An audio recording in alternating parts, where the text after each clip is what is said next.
Bon dia. En el Parlem Clar d'avui explicarem per què l'Ajuntament d'Alaquàs va regalar més de 28.000 euros a l'empresa Construcciones Adolfo Sobrino, que és una empresa que apareix en els papers de Bárcenas i el president de la qual està imputat en els casos Lezo, Púnica i Gürtel.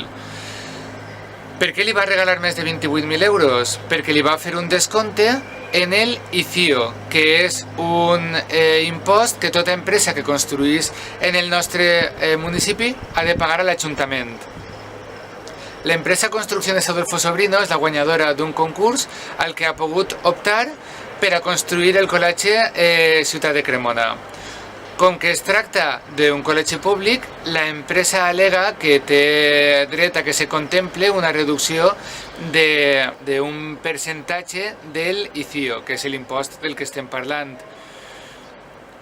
perquè es tracta d'una obra, segons ells, d'especial interès municipal.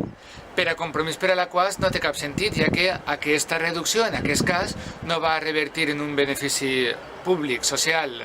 Sí que tindria sentit fer una reducció en els casos en què es vulgui, per exemple, facilitar que les associacions del poble vulguin fer un tipus d'obra.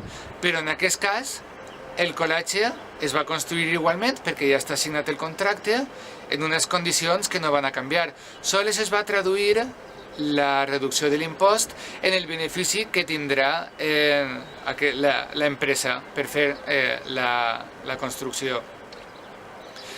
Per contra, el PSOE ha al·legat, per únic argument, que el ple de l'Ajuntament ha de mantindre el mateix criteri que quan en 2010 va bonificar a una altra empresa que va fer una altra obra pareguda. Junta Esquerra Unida, nosaltres, Compromís, vàrem juntar 4 vots en contra de la decisió de bonificar i el PSOE va sumar 9 vots a favor de fer-ho. La resta de partits es va abstindre, de manera que es va aprovar la bonificació i se li farà un descompte de 28.000 euros que s'estalviarà a aquesta empresa. Lamentem que el ple hagi pres aquesta decisió i treballarem perquè no se torni a repetir. Moltes gràcies.